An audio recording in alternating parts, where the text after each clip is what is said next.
I hope आप सब ठीक होंगे, हम भी ठीक हैं। तो मैं ठीक नहीं हूँ, मैं बोल रही हूँ मैं ठीक हूँ पर मैं ठीक नहीं हूँ। क्यों नहीं हूँ? कहते हैं ना बच्चों के आगे कुछ नहीं दिखता, तो ऐसा ही हुआ मेरे साथ। तो मैं तो यही बोलूँगी जो गलती मैंने की है ना, आप लोग मत करना बच्चों के साथ।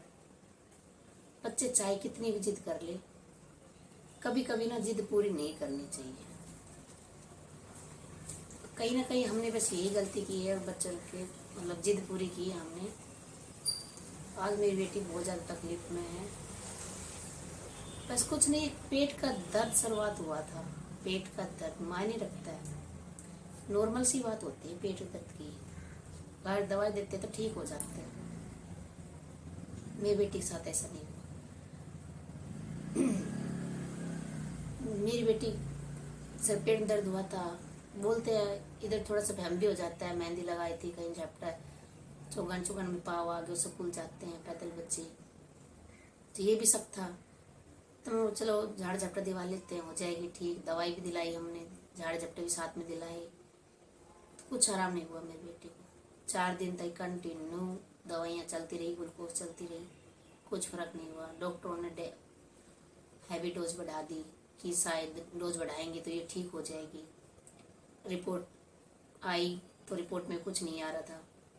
अल्ट्रासाउंड करवाया, उसमें प्रॉब्लम आई थी, इन्फेक्शन है और जख्म सा हो रहा है अंदर हाथ में, तो उसकी वजह से ज़्यादा दिक्कत हो रही है और इन्फेक्शन धीरे धीरे जाएगा तो ठीक है।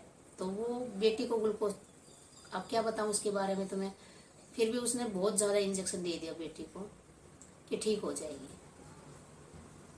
तो हम सोचे ठीक है भाई, फैमिली डॉक्टर है, अच्छा ही है, कोई दिक्कत नहीं है। तो उसने कबूल भी किया है, ये बात ऐसा नहीं है कि उसने नहीं किया।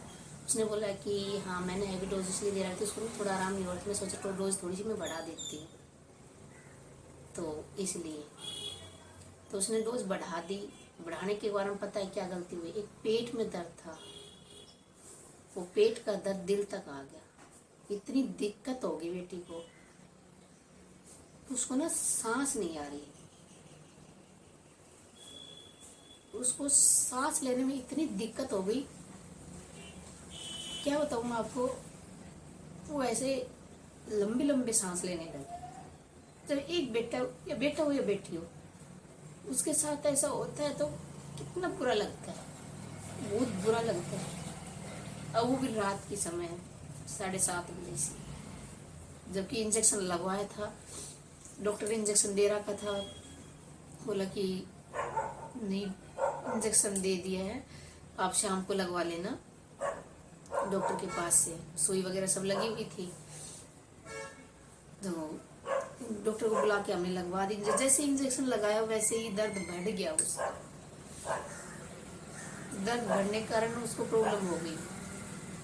हम फिर भी एक बहम होता भाई, दवाई तो चल ही रही, लड़की को आराम क्यों नहीं हो रहा।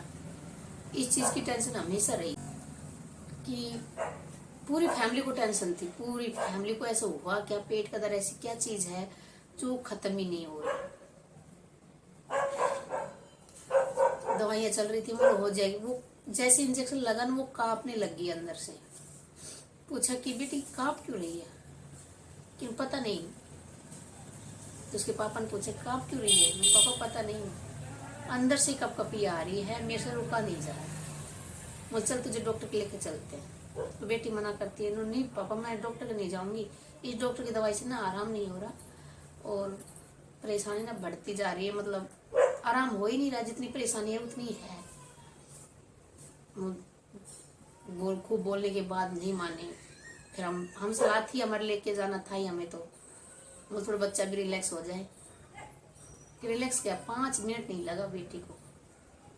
वो फिर आके रसोई में बोलती है कि मम्मी मुझे ना सांस नहीं आ रहा। अब बोल क्या बीतती है।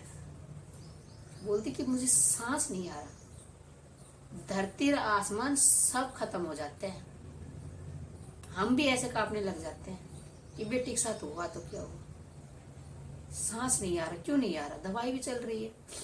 हम तुरंत लेके हॉस्पिटल जाते हैं, तो डॉक्टर जाती बोलता है कि मैंने हैवी डोज दे रखी थी, शायद उससे तो कुछ नहीं होगा, मैं इंजेक्शन दूसरा दे देती हूँ। तो उसने जाती है दूसरा इंजेक्शन दे दिया, उससे भी कुछ आराम नहीं हुआ। तो उसने इंजेक्शन दे के बोला कि ECG करवा लो। ईसीजी करवाई तो दिल में प्रॉब्लम आ गई।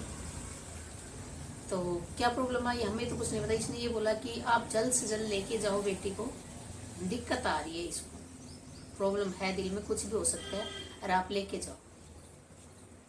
तो हमें ना हॉस्पिटल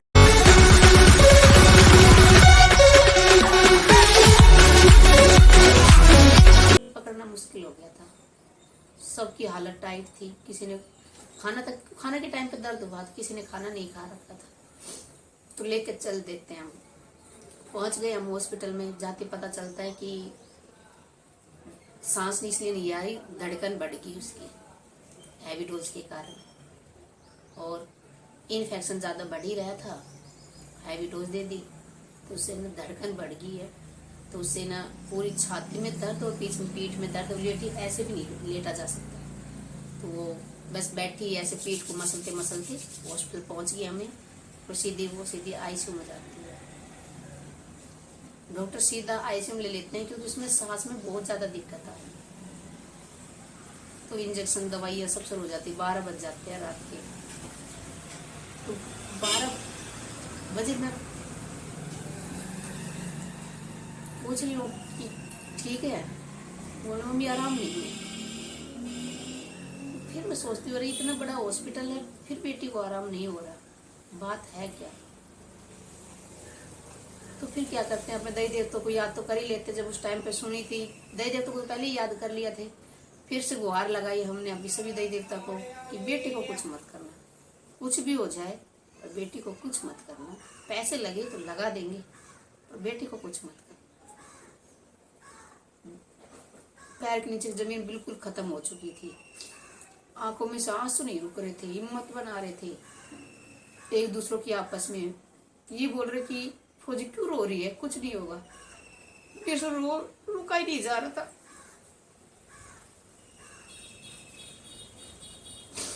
मैं इनके सामने नहीं, बालकनी में बैठ के रो रही हूँ कि ऐसा क्यों हुआ, नहीं होना चाहिए था।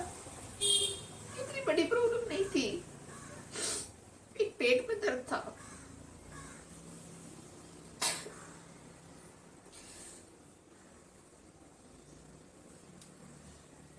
एक बज जाते हैं, नींद नहीं आती, सारी रात निकल जाती है। सुबह पूछती हूँ कि अब कैसी है। जब थोड़ी सी तसल्ली हुई, जब बोला बेटी ने कि मम्मी मैं ठीक हूँ और बहुत सारा आराम है, पहले से बहुत ज़्यादा आराम है, और सांस भी अच्छे से ले रही हूँ, और दर्द छाती का भी खत्म हो गया, कम हो गया। मतलब जितना बढ़ा तो बहुत ज़्यादा कम होगा। नॉर्मली सी दर्द हो रहा है, पेट में भी हो रहा है और छाती में भी। फिर रिपोर्ट आती है, रिपोर्ट के अंदर टाइफाइड आता है। अब बुखार 103, 102, 101, वैसे इतना बुखार कम हो ही नहीं। रात के 12 बज गए तो बुखार कम नहीं हुआ था, उसके बाद कम हुआ। तो अब वो ठीक है, फिर भी आईसीयू में है अभी। डॉक्टर ने बोला है कि रखेंगे, अभी वार्ड में शिफ्ट करेंगे, फिर 3-4 दिन और रखेंगे। तो मैं बता देती हूँ, मेरी गलती यही थी कि बहन सर्दी में बाहर का खाना खिलाती, खराब नहीं होता, और गर्मी में होती है तब भी बर्दाश्त होता है। खाना खराब इतना खास नहीं होता, मतलब फ्रिज व्रिज यूज होते हैं। एक चौमासा एक सी चीज होती है, सबसे गंदा चौमासा होता है, उसमें इतनी गंदगी होती है। वैसे कितनी साफ सुथरा बनाया हो खाना बाहर का, बहन हाथ जोड़ से विनती है अपने बच्चों को ना बाहर का खाना ना खिलाए। मेरी गलती यही थी, मैंने ना बाहर का खाना खिला दिया था। रात को खाना खा के सोई थी, फिर वो स्कूल गई थी, स्कूल के आने के बाद खाना खाया ना, उसके बाद उसकी तबीयत खराब हुई है। बस मैं तो आपसे यही बताना चाहती थी कि बाहर का खाना ना खिलाए, अपने बच्चों को बचा लो। वैसे वो कितनी जिद करे, थप्पड़ टेक दो इस जगह तो, पर जिद पूरी ना करे, या जिद ना करे कभी भी चौमासा के टाइम में कभी बाहर का खाना ना खाए।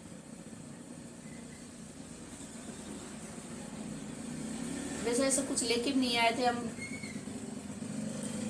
2 सब्जी लेके आए थे।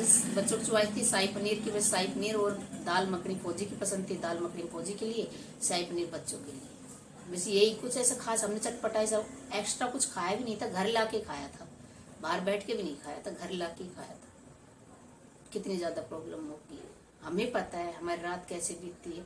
जब ये सुनने में आता ना बेटी को सांस नहीं आता तो हमारी हालत क्या होती है।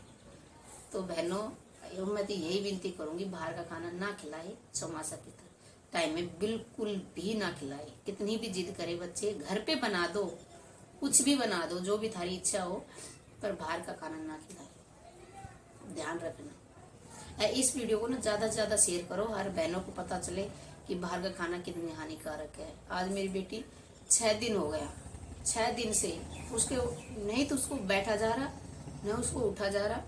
उसको पकड़ के बैठाते हैं, खड़ा करते हैं तो पकड़ के खड़ा करते हैं। शरीर के अंदर नाच नहीं गया, बस फ्रूट गया, जूस गया, बस यही पी रही है, उससे भी दर्द हो जा रहा है। तब वो बेटी तो कमजोर होगी ना, कुछ खाएगी नहीं तो कमजोर तो होगी।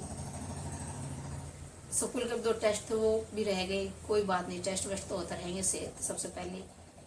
तो शायद आगे मैं वीडियो ना बना पाऊँ, क्योंकि मेरे ना टेंशन बहुत ज़्यादा हो रही है, मैं नहीं बना पाऊंगी, सॉरी।